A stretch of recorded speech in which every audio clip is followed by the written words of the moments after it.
Baik, kita masuk sekarang ke law of attraction-nya sendiri. Basic principles,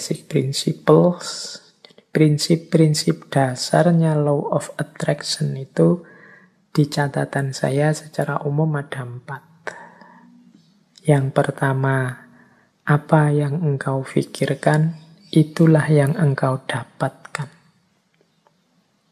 Yang kedua, pikiranmu menentukan bagaimana hidupmu. Yang ketiga, pikiran yang positif akan mendatangkan kehidupan yang positif. Dan yang keempat, pikiran yang negatif akan mendatangkan kehidupan yang juga negatif. Berarti law of attraction ini pertama-tama menyarankan kita untuk memperhatikan apa yang ada di pikiran kita. Isinya apa saja? Apakah isinya hal-hal yang positif ataukah isinya hal-hal yang negatif?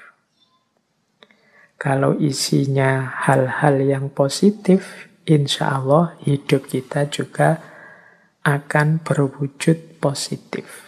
Kalau isinya hal-hal yang negatif, ya wajahnya hidup kita adalah hidup yang negatif.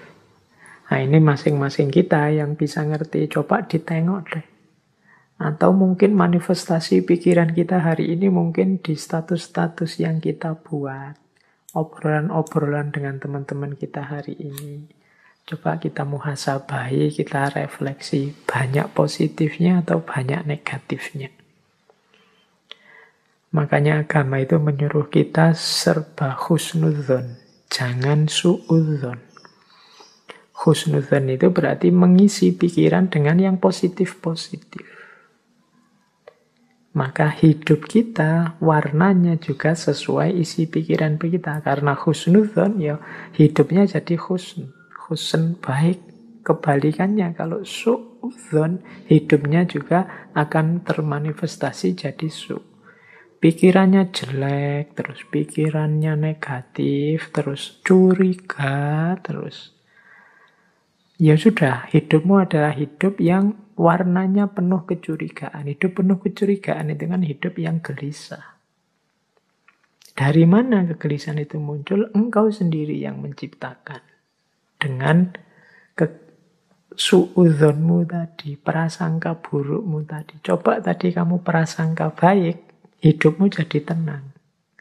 Dari mana ketenangan itu datang? Ya engkau ciptakan sendiri tadi, karena engkau suudzon. Ya bayangkan ya mudahnya, misalnya kalian mau naik kendaraan umum, naik bis atau kereta. Itu kalau pikiranmu serba prasangka buruk, jangan-jangan nanti dicopet, jangan-jangan nanti di tengah jalan keretanya tabrakan mogok, jangan-jangan pikirannya jelek terus. Maka kalian tidak akan bisa menikmati perjalanan.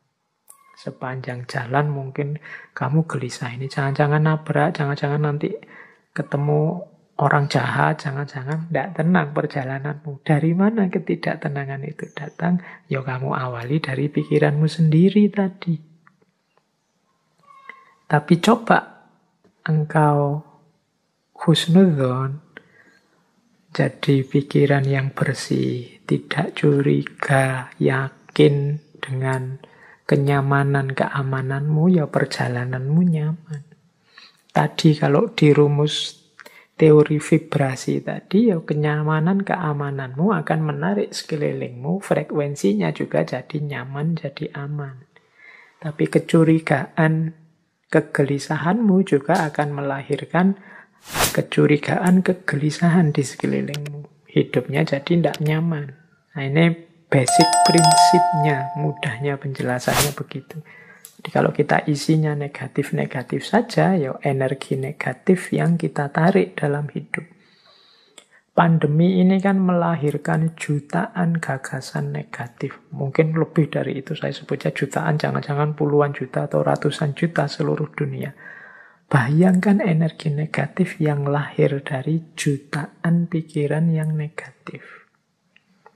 Sakitnya sama. Tapi kalau kita hadapi dengan optimis atau dengan pesimis, itu kan kesannya, rasanya beda. Itu the law of attraction. Semakin negatif isi pikiran kita, ya semakin keruh hidup kita. Asalnya ya kita sendiri yang mengundang kekeruhan itu.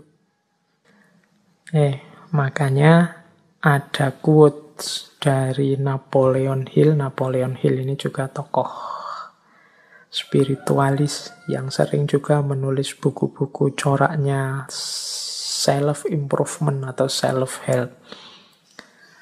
Dia bilang begini, keep your mind fixed on what you want in life, not on what you don't want. Ini beliau ngasih tips. Simpanlah di kepalamu, isi saja dengan apa yang engkau inginkan, bukan apa yang tidak engkau inginkan. Contohnya misalnya tadi ya, mau naik kendaraan umum, kereta atau pesawat. Niatnya apa? Saya naik pesawat semoga aman. Ini lebih positif daripada saya niat naik pesawat semoga tidak tabrakan. Nah, ini kata-kata tidak tabrakan ini oleh Napoleon Hill disebut negatif. Jadi mending kita pakai kalimat yang positif untuk menghadirkan tadi energi dan vibrasi yang positif. Jadi simpanlah hal-hal yang positif di kepala, bukan hal yang negatif. Begitu kita, misalnya hari ini ada pandemi, ya mari kita berdoa semoga kita sehat. Bukan fokus pada semoga penyakitnya tidak menyerang kita. Itu ada tidaknya. Tidak itu mudahnya didefinisikan sebagai negatif. Nah, negatif-negatif ini ya akan berkumpul energinya di sekeliling kita. Jadi lebih baik menggunakan kalimat yang positif. Insya Allah Indonesia akan berhasil mengatasi pandemi ini. Insya Allah upaya yang dilakukan pemerintah akan sukses. Nah, ini menghindari kalimat-kalimat yang negatif. Jangan-jangan meskipun sudah begini masih belum sukses. Jangan-jangan itu kalimat-kalimat kekhawatiran, kalimat-kalimat negatif akan berpengaruh. Jadi kuncinya the law of attraction itu hindari pikiran-pikiran negatif, hindari pernyataan-pernyataan yang negatif. Karena itu akan menjadi kunci hadirnya energi-energi yang negatif di sekeliling kita. Itu ada quote juga yang saya bawa dari Henry Ford. Teman-teman mestinya kenal tokoh ini. Ini berhubungan dengan otomotif ini. Henry Ford. Ada quote yang terkenal sekali dari Henry Ford ini. Whether you think you can or you can't, either way you are right. Apakah engkau menganggap dirimu mampu atau tidak, dua-duanya benar. Kita kan sering menggunakan kalimat-kalimat yang mengekspresikan ketidakmampuan diri. Aku ndak bisa baca loh, aku ndak cakep loh, aku ndak bisa ngomong di depan publik loh, aku ndak bisa menari, aku ndak bisa berenang, aku ndak bisa menyanyi. Ya sudah, karena kita sendiri deklarasi kita ndak bisa, ya akhirnya ya kita memang ndak bisa. Padahal kalau mau kita bisa kok. Saya ndak bisa Pak ngomong di depan orang banyak, jadi ya iso. Cuma karena sudah merasa ndak bisa, ya selesai dengan ketidakbisaanmu. Saya ndak bisa Pak kalau harus menyanyi itu, saya menyanyi itu trauma sekali. Mungkin ya bisa, kalau kamu mau belajar tetap bisa. Semua orang mungkin ya bisa nyanyi. Cuma ya karena ndak mau saja, akhirnya ya memang ndak bisa beneran. Wah, matematika itu saya tidak bisa, Pak. Wah, filsafat itu apalagi, Pak. Puyeng saya tidak bisa. Ya sudah, engkau menganggap tidak bisa, ya engkau tidak bisa. Kalau kamu percaya engkau bisa, pasti engkau juga bisa. Jadi, whether you think you can or you can't, either way you are right. Kamu anggap dirimu bisa, ya benar. Kamu anggap dirimu tidak bisa, ya benar. Karena tadi terlanjur kamu anggap dirimu tidak bisa, ya sudah, berarti kamu memang tidak bisa. Padahal sebenarnya kalau kamu sadar bahwa engkau bisa, ya sebenarnya engkau bisa. Saya matematika tidak bisa, Pak. Sebenarnya ya engkau bisa, tapi engkau menolak untuk bisa saja. Saya bahasa Inggris itu tidak bisa, Pak. Ya jan-jane ya iso, cuma kamu menolak saja untuk bisa. Kalau mau belajar pasti bisa. Oke, jadi ini contoh bagaimana pikiranmu menentukan hidupmu. Karena tadi kamu sudah merasa ndak bisa, ya wes, memang akhirnya engkau ndak bisa beneran dalam kenyataannya. Karena engkau merasa ndak mampu filsafat, ndak mampu matematika, ya sudah, berarti titik di situ memang kalian ndak bisa dan ndak mampu. Padahal kalau kalian mau, ya tetap mampu.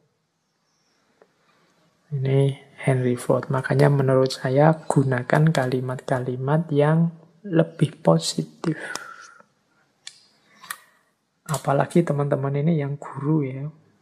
Yang punya murid, punya anak didik. Entah di level apapun, apalagi yang masih dalam upaya pembentukan SD, SMP, TK, PAUD. Ini kan hindari kalimat-kalimat yang negatif. Masukkan dalam isi kepala anak-anak kita itu hal-hal yang positif. Yang membentuk dirinya secara positif. Yang penuh harapan, yang penuh keyakinan akan masa depannya. Yang menumbuhkan potensi-potensi tersembunyinya. Yakinkan bahwa mereka bisa apapun yang mereka inginkan. Kalau mereka mau. Jadi itu prinsip the law of attraction.